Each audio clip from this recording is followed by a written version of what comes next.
Operation सिंदूरबाबत समितीत राष्ट्रवादीला डावललं नाही असं स्पष्टीकरण खासदार सुनील तटकरे यांनी दिलंय। ऑपरेशन सिंदूरबाबत सर्वपक्षीय समिती स्थापन करण्यात आली, त्यात राष्ट्रवादी काँग्रेसला डावललं नसल्याचं खासदार सुनील तटकरे यांनी स्पष्ट केलंय। आम्ही सरकारसोबतच आहोत असं सुद्धा त्यांनी सांगितलंय। लोकसभेचं राष्ट्रवादी काँग्रेस पक्षाचं संख्याबळ 1 आहे, त्यामुळे राष्ट्रवादी काँग्रेस पक्षाचा त्यामध्ये समावेश नाही।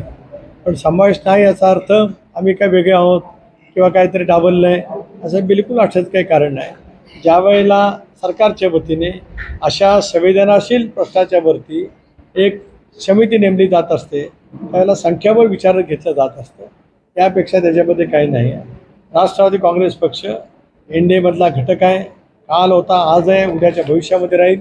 पंतप्रधान नरेंद्र मोदी साहेबांच्या नेतृत्वावरती विश्वास ठेवत, अमित भाईंच्या नेतृत्वावरती विश्वास ठेवत, स्वर्गीय चव्हाण साहेबांच्या विचारधारेवरती काम करणारा आमचा पक्ष आहे। आमचं सरकारचं पाठबळ हे पुढच्या कालावधीमध्ये सुद्धा अबाधित आहे।